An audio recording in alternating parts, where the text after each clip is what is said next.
My name is Maria 5. Welcome to my channel if you're new. Welcome back to my channel if you're not so new. And I'm here with a tea and a make and a novel. And before I start, I will say it's really windy today. And so if you're hearing any kind of a weird background noise, that's what's going on. And there's nothing I can do. I mean, hopefully the speaker doesn't pick up too much of it, but yeah. Anyway, I have a tea here, and it's a rose tea. There's nothing in it. It is a blend of Ayub's rose tea and a rose black tea that I picked up in Chinatown a couple years ago, and I didn't brew it too strong, so it's kind of nice and light, and yeah, but you could add a bit of honey if you wanted to. And if you actually changed the ratio and added a little more black tea, I'd probably want some milk in it, but today it's just straight up. So for the make today, I have scrubs, homemade scrubs. So this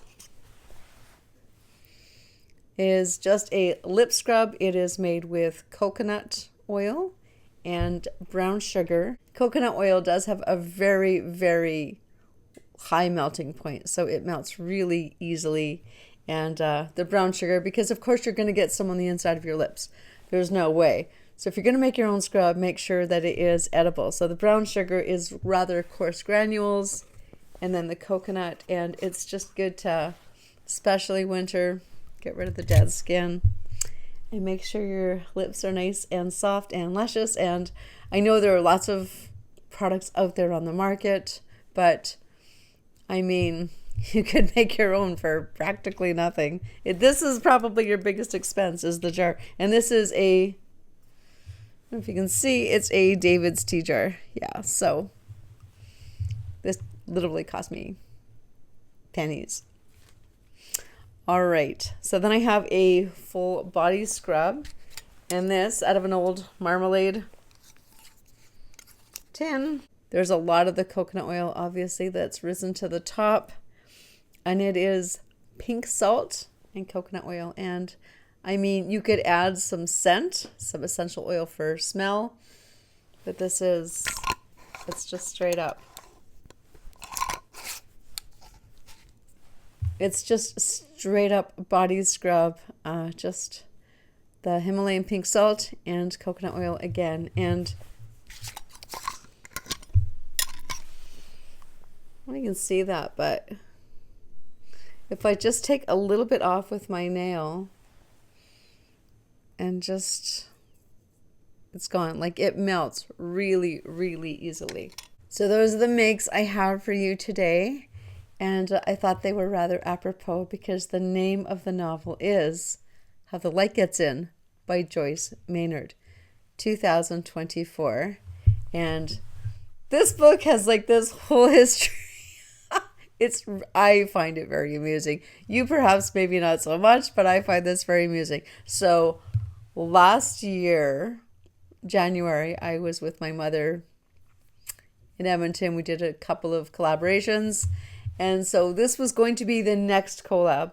So I was going to come back in May, except that I was getting a job and they were going to be doing training in April, May, before the May long weekend, and then I never got a call back. So I thought I had the job, and then I didn't have a job. But anyway, I didn't go because I thought I had to be here for training, and as it turned out, that wasn't the case. But never mind. Okay, got a different job, and then I was going to go. Oh, I'll be able to get away after the September long.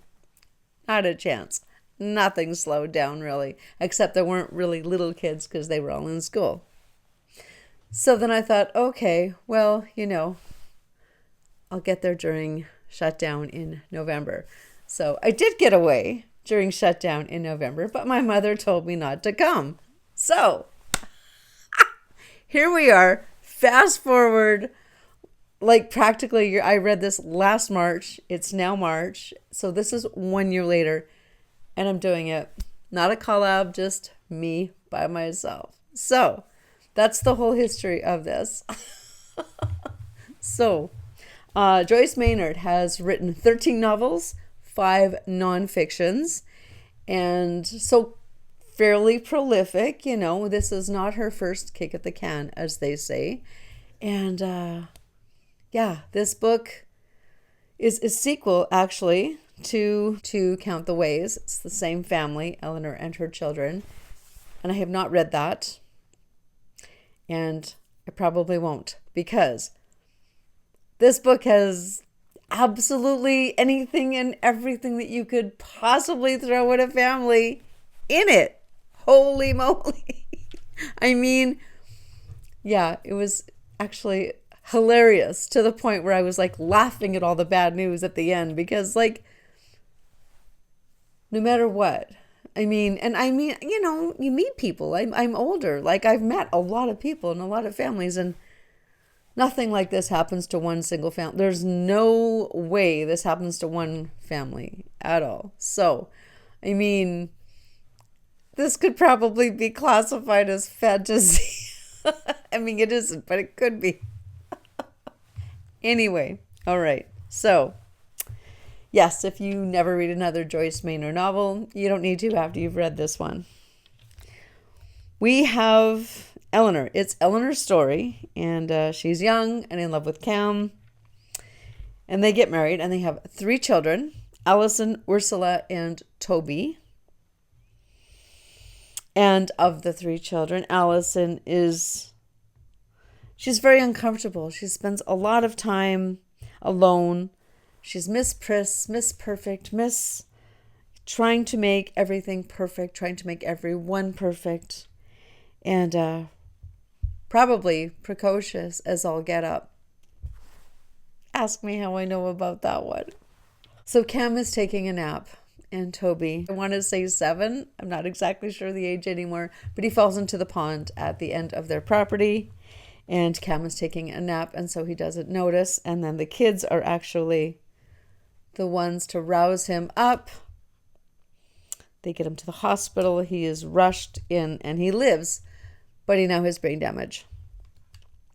He was just deprived of oxygen just a wee bit too long, and so now he is compromised, and he's just not the same little boy.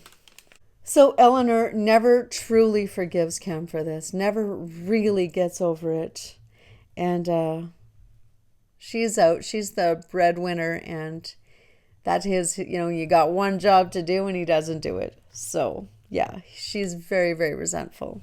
He spends all his time from then on working with Toby, physical therapy, and Cam and Eleanor become estranged. Cam falls in love with their babysitter, Coco, who's 18, who completely idolizes him, thinks, wow. So, of course, and Eleanor really wants not much to do with him anymore. So, of course, there's a love affair that starts, and Cam asks for a divorce. And he marries Coco, and they have Elijah. And Eleanor whisks away the 3 kids on the farm that she bought with her own money. And it was her dream farm. Like, I'm sorry, but no, I don't know any woman that's going to do that. Anyway, she ends up moving them to an apartment, all 3 kids, plus her. She's a writer/illustrator, makes good money. I'm not sure how much money she makes at that. That seems like 3 kids is expensive. And 1 kid's expensive. 3 kids, oh my goodness. Plus an apartment, plus all the expenses. That's a little bit far-reaching. But Cam is now dying. And the book opens up with Eleanor coming back to nurse him, coming back to the farm to nurse him. Coco has left, and there's a lot of reflection and a lot of reminiscing. And so that's the premise, the story.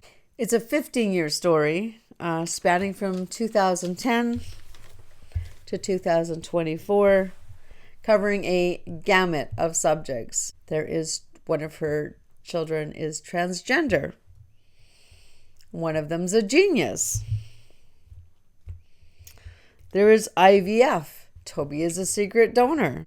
It goes into Ursula, who is estranged from her whole family, writes them off completely, doesn't want anything to do with Eleanor for divorcing her dad. She was very beholden to her dad. And most little girls are. I mean, She has a husband that just goes AWOL, loses his job, becomes an alcoholic.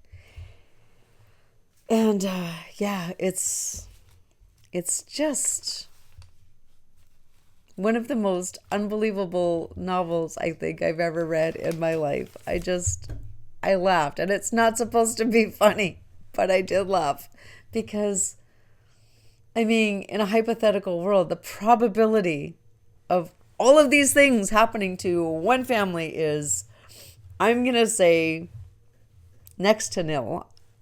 There's just no way.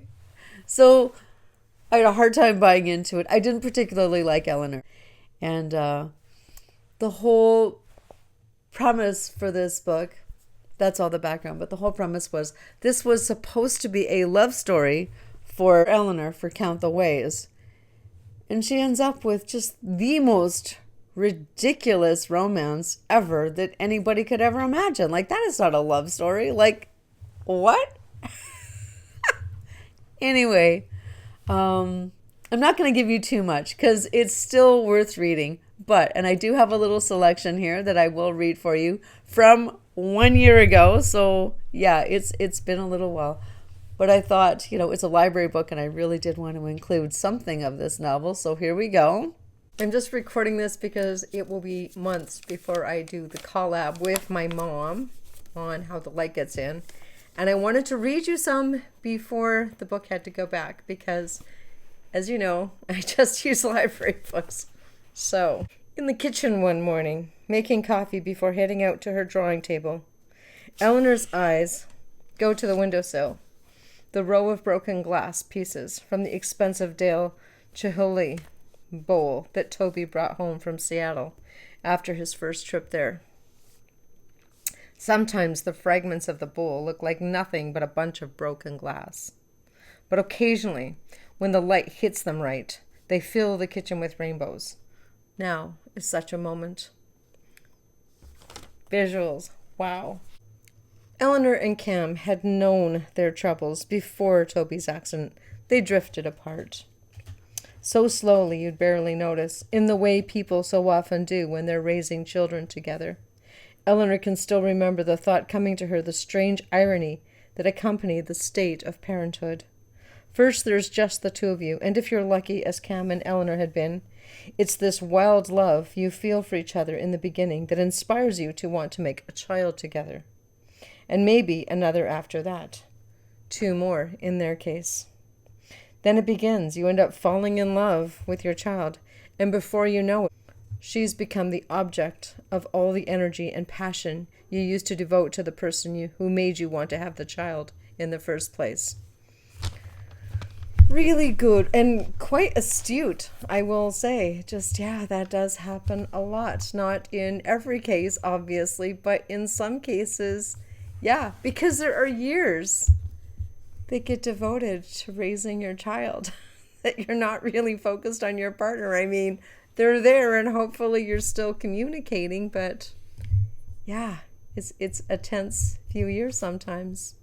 And yeah, if you have any comments, if you've read the book, if you want to read the book, if you've got anything, please comment below because I'm very curious to hear what you had to say about it, what you think about it. But that is my opinion, and it's strictly my opinion, but there you have it.